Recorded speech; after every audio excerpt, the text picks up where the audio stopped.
scientifique, Martial. Non. Oui, alors non. Alors, appuie-toi sur le rapport Kinsey à ce moment-là. Non, mais franchement, les amis.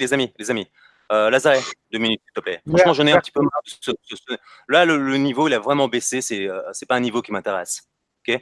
Euh, Essaie d'obtenir un cerveau un petit peu plus scientifique, Martial, ok?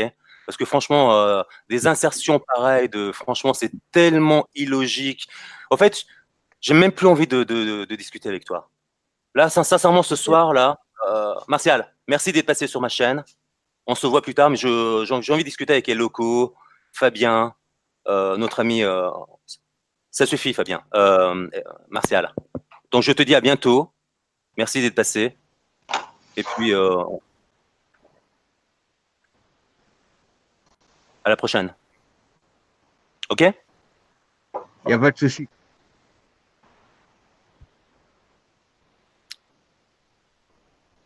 Ouais, j'avais une question.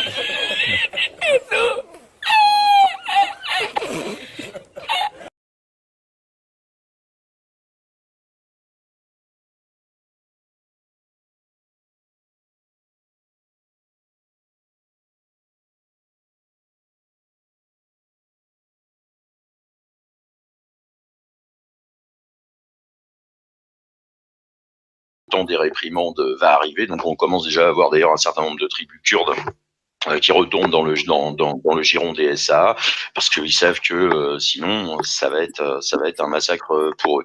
La seule chose qui pourra changer la donne de tout ça, c'est la réélection malheureuse de Netanyahou, qui est quand même un événement mondial, quoi qu'on en dise. Oui, tout à fait. Alors justement, on peut enchaîner avec ça. Donc, Le maître du monde, hein, c'est pas rien. La réélection du maître du monde, je veux dire, c'est pas Quasiment, anodin. ouais.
Anodin. Ouais. on Quasiment. apprend qu'il est très très ami avec Trump. Ils sont très proches en réalité. Kushner, son beau-fils, enfin l'autre, il a la langue tellement coincée dans le cul de Netanyahou que l'autre il chie propre quoi, direct. Donc, enfin oui. Est-ce qu'ils sont amis, mon bon roi, ou je dirais l'implémentation de l'EPAC aux États-Unis est tellement puissante et tellement enracinée que Trump n'a pas le choix. Alors, je ne sais pas si c'est digne de foi, mais j'ai entendu à la radio que Netanyahou connaissait Trump depuis la période de son ascension dans l'immobilier. Donc, il l'aurait connu quasiment pauvre. Il l'a connu que millionnaire et que leur amitié était aussi une amitié de business. Serais-tu en train de nous dire qu'un être de lumière serait en amitié avec des gens du grand business, mais là, il y aurait comme un arrière-goût de...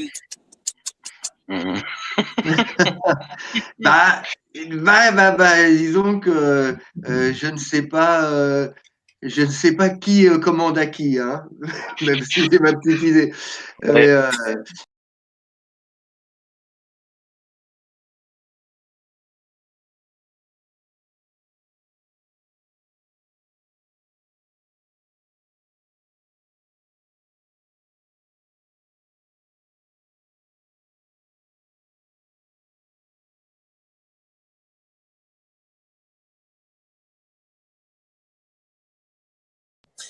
Et comme on le dit en marketing, que l'on parle de nous en bien ou en mal, on s'en fout tant que ça parle de nous. Donc ça, ils le connaissent bien du côté de l'EPAC, il n'y a pas de souci.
Juste une petite anecdote pour conclure, enfin finir avec ce sujet. Tout à l'heure, on parlait de Trump et de Bibi. Il ne faut pas oublier que Donald Trump est d'origine allemande. Hein. Son grand-père était un migrant allemand. Donc là, voir Donald Trump au sabot de Bibi, ne serait-il pas en position latérale de Teshuva, notre bon Donald, en tant qu'ancien Allemand? Je sais pas. Moi non plus. Je ne prononce pas. Joker. Je ne sais pas. Joker. Ouais. Mais oui, voilà, comme tout le monde. Donc on est bien d'accord. Voilà pour la page internationale. Vous avez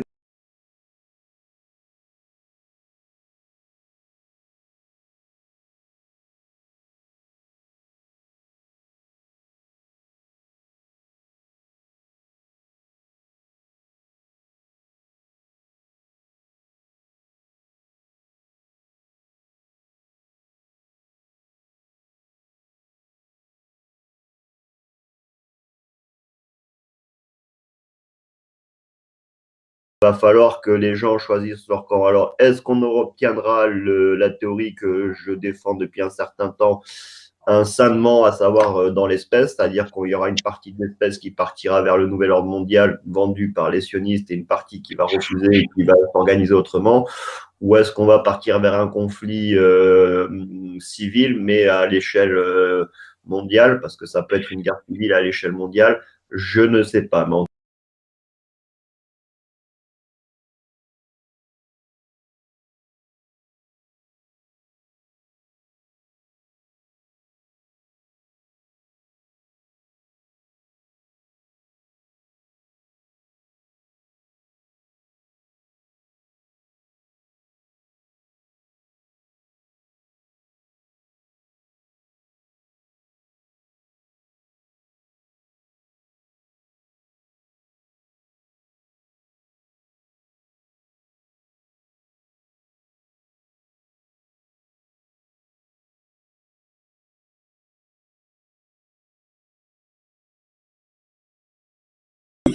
C'est un article que j'ai trouvé chez Sputnik, donc un site assez sympa qui a des titres très intéressants, qui nous publie donc le 10, donc c'était aujourd'hui, hein, c'était ce matin, cet après-midi, pardon. Un article concernant le Maroc, pour rebondir sur le sujet de ce qu'on parlait tout à l'heure. Donc le roi Mohamed VI reçoit 70 Israéliens. Donc, selon la source Maghreb Intelligence, ce groupe de 70 touristes israéliens ont été accueillis dans la ville de Marrakech, au Maroc, et ont été reçus par le roi Mohamed VI dans le cadre d'un dîner, entre guillemets, un dîner en leur honneur. Donc, quel est le message, en fait, que Mimi VI voudrait envoyer? C'est pas un truc privé, hein, c'est vraiment un truc officiel. Donc, en quel honneur ce roi reçoit-il autant d'Israéliens officiellement?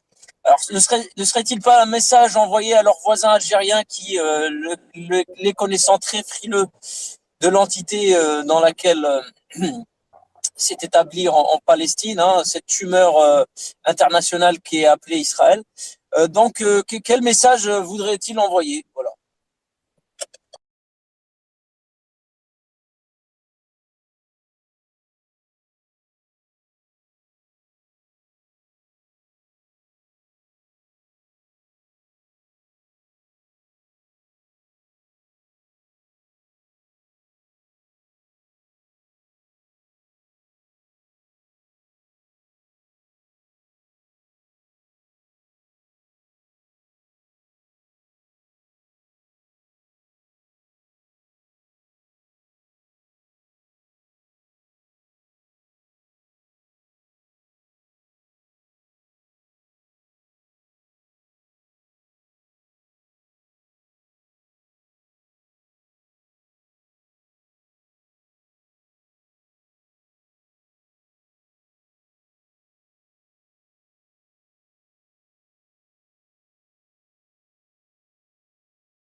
Oui, effectivement. Message. Un message de paix.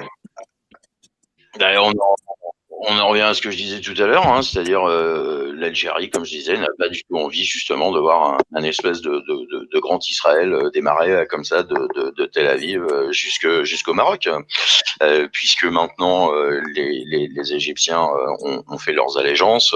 La seule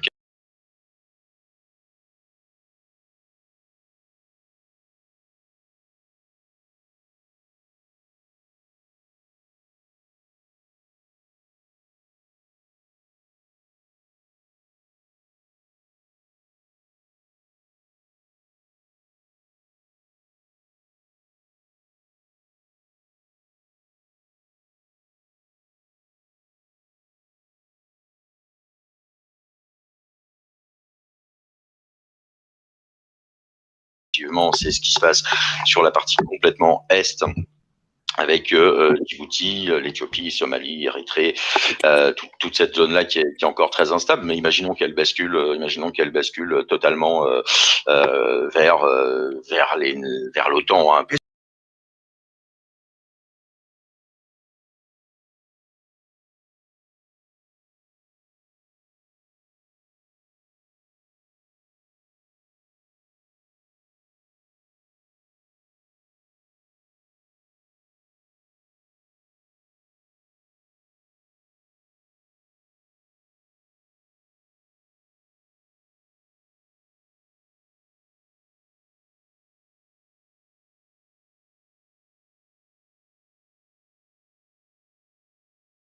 Est-ce qu'on sait qui étaient ces Israéliens?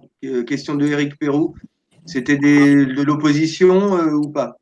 Alors, l'article ne dit rien, hein. Il parle simplement de touristes israéliens.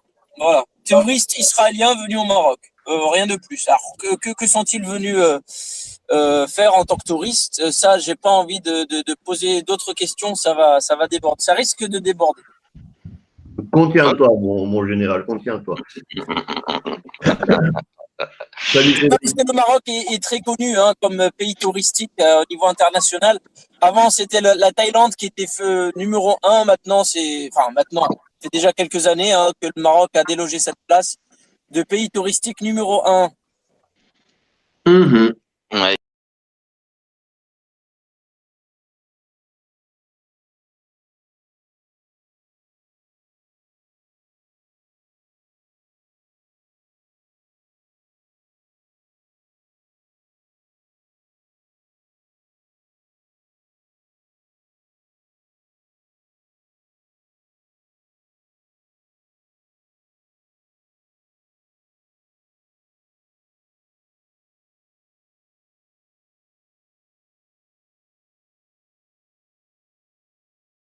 Étant donné que les deux pays Donc l'Algérie, on le sait, les relations non existantes entre l'Algérie et Israël, c'est depuis toujours.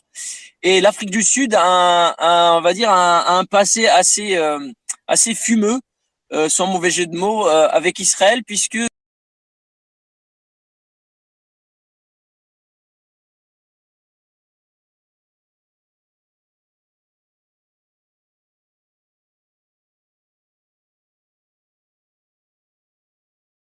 et donc Bibi a fait récemment, là, ces dernières années, un voyage mutuellement au Kenya et en Éthiopie. Et étrangement, après 15 jours après ces deux visites, il y a eu des attentats sur ces deux territoires. Alors, ne serait-il pas un moyen de braquer ces deux pays pour forcer un peu la patte à ce que Israël soit accepté en tant que candidat dans l'Union africaine?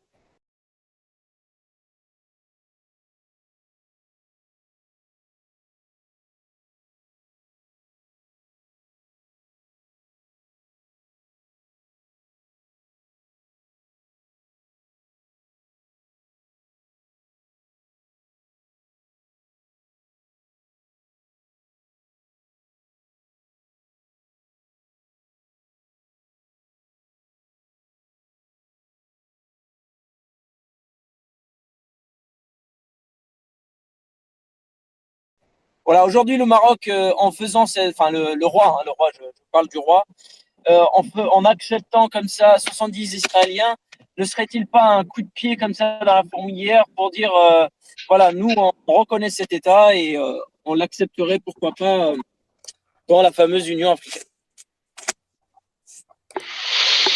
Oui, oui, ça peut être effectivement un scénario. Mais bon, de toutes les façons, la femme du roi est directement issue des lignées des De hautes lumière, lignées. oui. Oui, donc j'ai envie de dire qu'il y ait une proximité déjà, c'est quasi naturel, quoi. Hein. Ah oui, oui.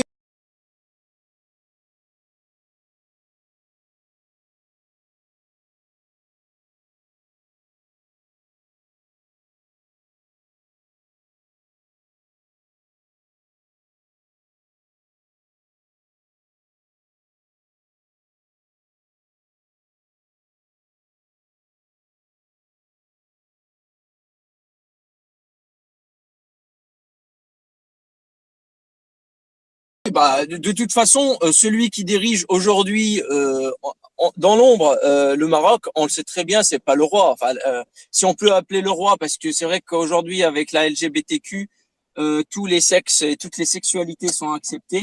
Donc, le roi Mohamed VI, avec sa sexualité débridée très étrange.